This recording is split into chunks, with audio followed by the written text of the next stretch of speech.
Good morning. Biology में पात्र कार्यकी में 4 इकाइयाँ हैं। उसमें आपको 2 इकाइयाँ पूर्व में करा दी गई है। तीसरी आती है वाष्पोत्सर्जन।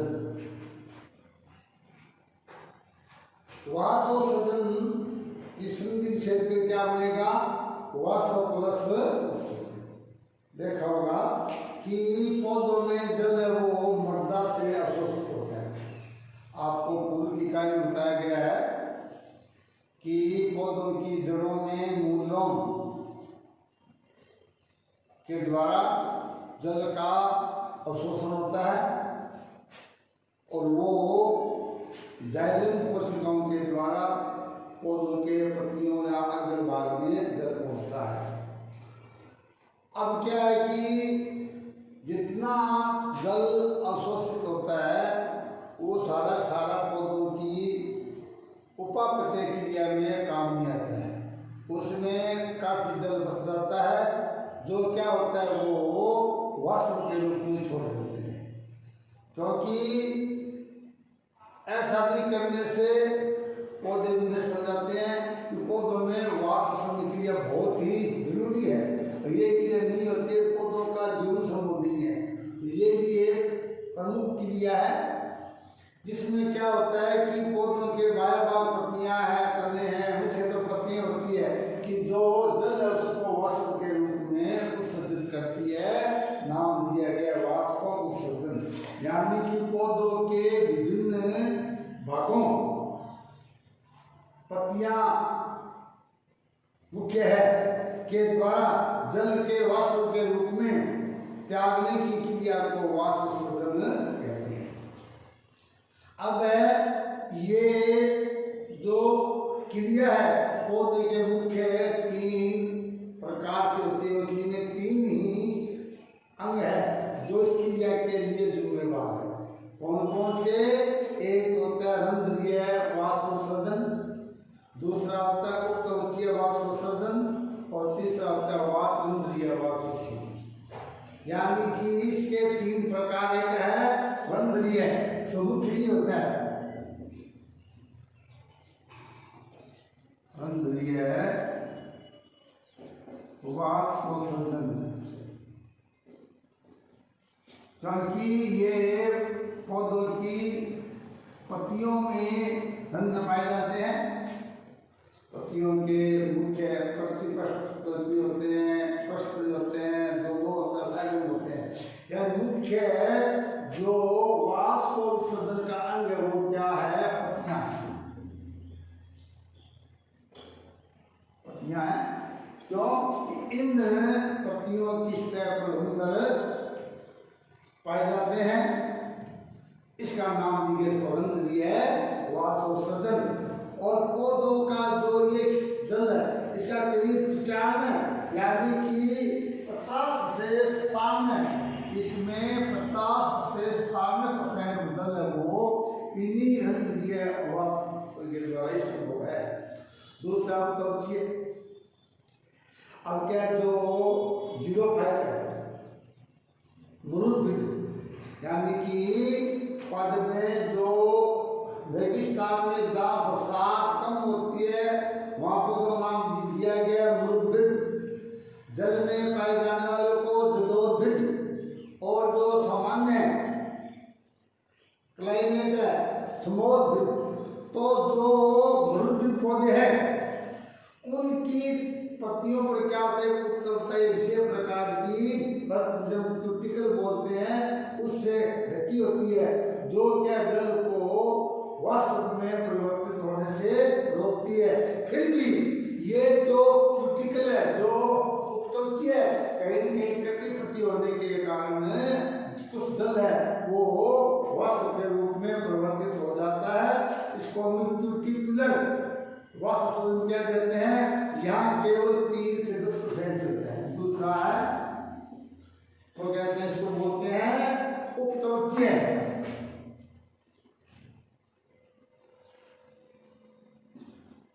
ये वाष्प उत्सर्जन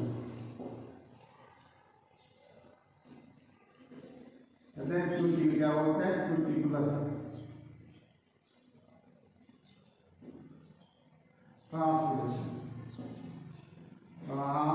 ट्रांसपीरेशन बोलते हैं रेटिकुलर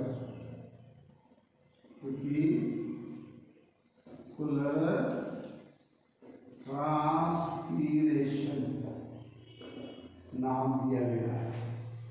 और तीसरा है वातरंध्रीय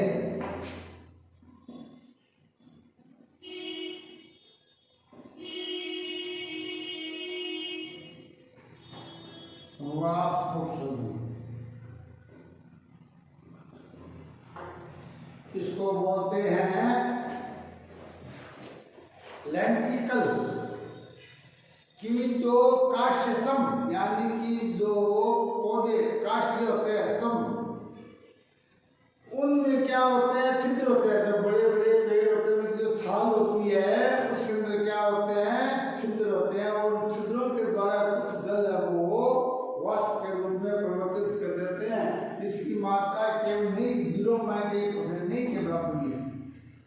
वातरंध्रीय लेंटिकुलर ट्रांसपीरेशन नाममात्र का है, यानी जो काष्ठीय या जो फल है सूखे फल है उनमें से कुछ तो त्वचीय भाग है, उसमें से कुछ छिद्र होते हैं जिसको वातरंध्र कहते हैं। इन वातरंध्रों के द्वारा ही कुछ जल है वो वाष्पित हो जाता है। इस प्रकार ये ट्रांसपीरेशन के 3 प्रकार है।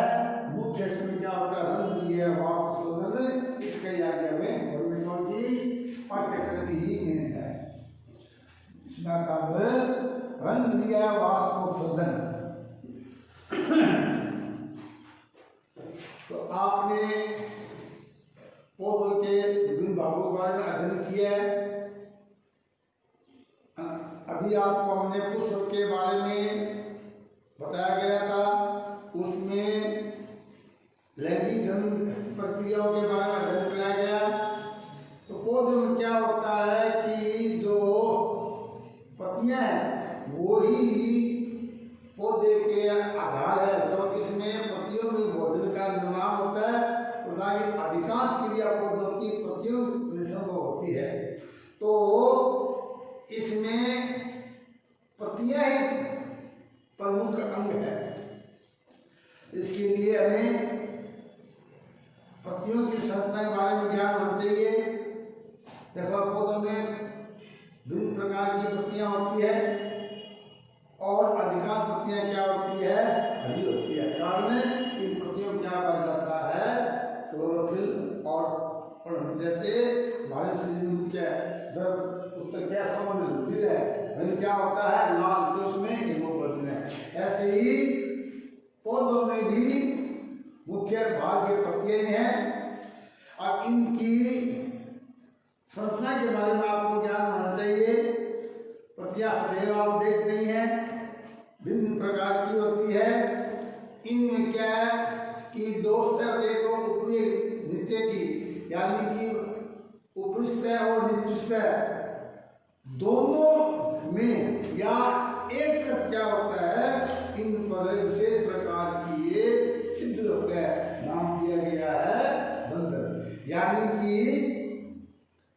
रंध्र की जो उपस्थिति है पत्तियों के बाह्य त्वचा पर पाए जाते हैं। और ये रंध्र की 3 प्रकार के होते हैं। कैसे कि एक होती है अधोरंध्री पत्ती, यानी कि पत्तियों के 3 प्रकार हो जाएंगे, क्योंकि इनकी जो त्वचा में जो रंध्र है इन रंध्रों की उपस्थिति के आधार पर पत्तियों को 3 भागों में बांटा गया। कौन कौन सी? एक होती है अधोरंध्री हाइपोस्टोमिक लीफ, दूसरी है उभयरंध्री एंटीस्टोमिक लीफ और तीसरी है एंटीस्टोमिक, मतलब अधिरंध्री। एक तो है अधोरंध्री पत्ती,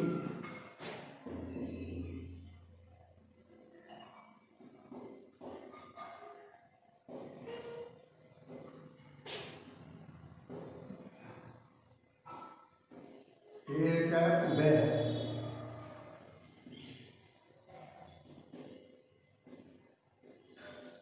और एक है अधोरंध्री, उभय और अधिरंध्री।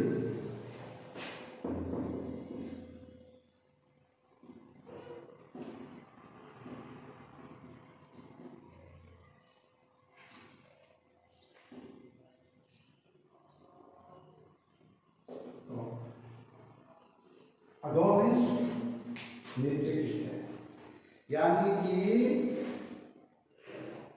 ऐसी पत्तियां जिनमें रंध्र पत्ती की नीचे की सतह पर उपस्थित हो और केवल निचली सतह पर पाए जाते हैं, ऐसी पत्तियों क्या बोलते हैं, अधोरंध्री।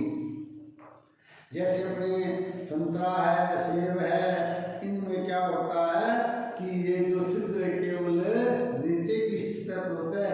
ये कहने की सेब को क्या कहते हैं, इसको सेब प्रकार के एप्पल टाइप लीफ कहते हैं।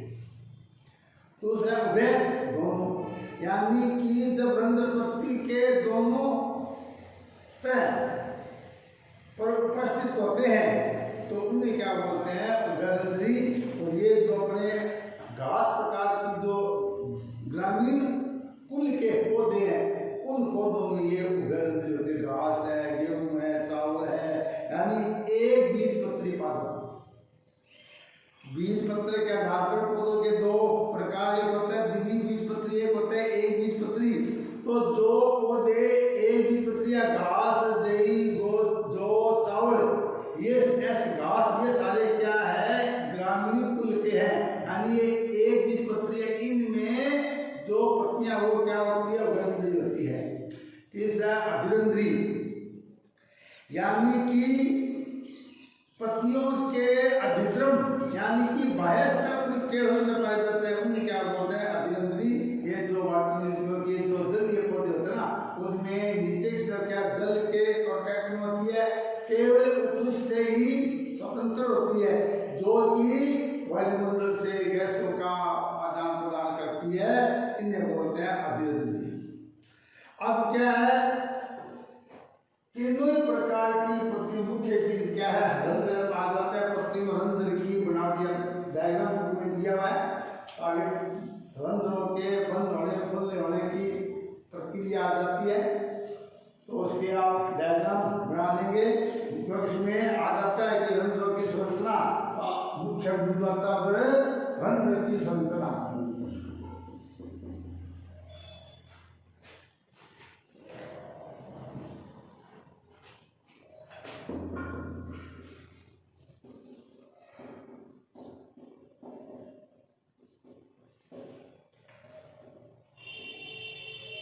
ये जो होते हैं द्वार के लिए, द्वार कोशिका।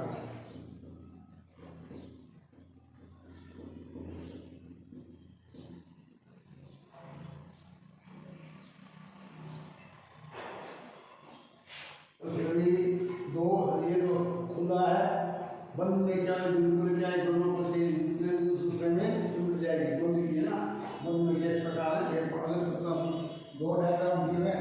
तो परीक्षा में रंध्रों की संरचना आ जाती है, उसमें ध्यान ये देना है कि दोनों जो रंध्र है वो जैसे किडनी होती है उसके आकार की होती है, और विशेष प्रकार की कोशिका की बनी होती है, उसे क्या बोलते हैं, द्वार कोशिका बोलते हैं।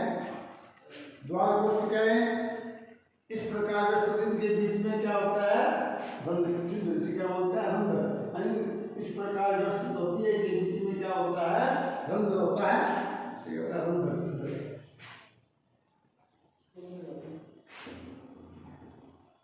भाई किसी में प्राणहित है, प्राणहित है, बिंदु गिल है, मिट्टी गिल है, इस प्रकार अनेक इसमें कोर्स बने होते हैं।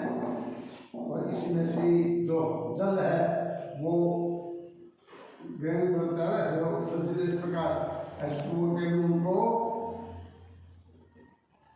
निकाल देते हैं।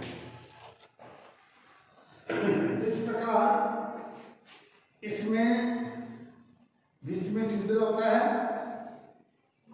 और ये भाग मोटी होती है और भीतर की ओर पतली होती है।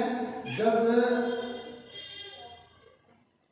द्वार कोशिकाओं में प्रसवता सफेद होती है यानी कि टंकित होती है तो क्या कोशिका जो द्वार पड़ता है छिद्र क्या होते हैं, खुल जाते हैं। यानी कि इनके खुलने बंद होने में भी 2-3 सिद्धांत है, क्रिया विधि है। इसमें होता क्या है कि इनके खुलने का यही है कि जब द्वार कोशिकाएं सफेद हो जाती है तो ये रंध्र क्या है, खुल जाते हैं। और जब ये दाग कम हो जाता है तो ये सिकुड़ जाती है और ये छिद्र बंद हो जाते हैं। इनके खुलने बंद होने की जो प्रक्रिया है वो 2-3 सिद्धांतों पर आधारित है। तो इसमें पहला सिद्धांत आता है रंध्र गति क्रिया विधि। इसमें पहला आता है मांड शर्करा परिकल्पना। इसमें पहला सिद्धांत है मांड बोलते हैं, स्टार्च बोलते हैं, मांड शर्करा परिकल्पना। यानी कि ये रंध्र किस प्रकार खुलते हैं, किस प्रकार बंद होते हैं। इसमें पहला सिद्धांत है स्टार्च शुगर हाइपोथेसिस। मंड क्या होती है, स्टार्च और शर्करा होती है। यानी कि इसको क्या कहते हैं, स्टार्च शुगर हाइपोथेसिस। ये जेडी सारे द्वारा दी है। इस तरह से जेडी सारे सायरे, ये व्यक्ति का नाम है जेडी सायरे। इन्होंने मान शर्करा सिद्धांत दिया है। ये कहते हैं कि जब तो प्रकाश देखा होगा दिन में पौधे CO2 गैस को ग्रहण करते हैं और O2 को छोड़ते हैं। रात्रि में O2 ग्रहण करते हैं, CO2 छोड़ते हैं। तो जब पौधे दिन में जो CO2 गैस वायुमंडल से ग्रहण करते हैं तो कोशिकाओं में ये जो CO2 गैस है वो क्या है, वो स्टार्च में बदल जाती है।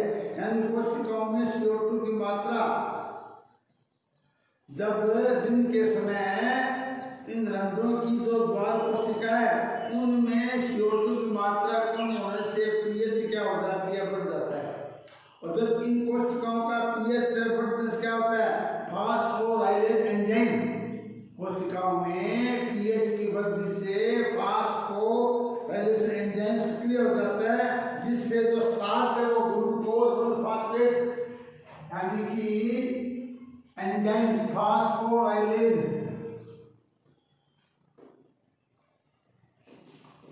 कारण जो स्टार्च होती है वो ग्लूकोज 1-फॉस्फेट में परिवर्तित हो जाती है। कि ये सिद्धांत ये कहता है कि प्रकाश में रक्षक कोशिकाओं में CO2 की मात्रा कम होने से pH में वृद्धि होती है। जब pH में वृद्धि हो जाती है तो फास्फोराइलेज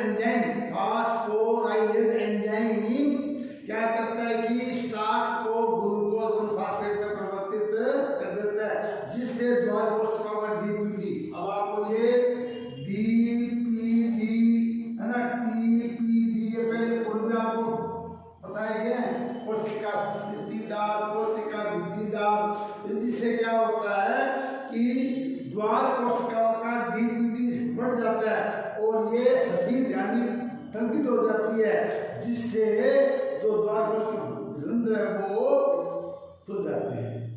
और जब रात को क्या होता है, CO2 की मात्रा कम हो जाएगी। कम होने से क्या होगा, DPD कम हो जाएगा, घट जाएगा, तो रंध्र क्या हो जाएंगे, बंद हो जाएंगे। इस प्रकार ये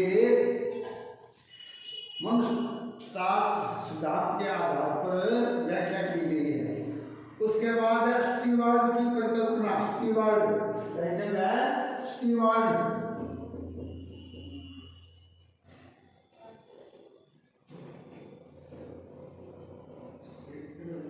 परिकल्पना।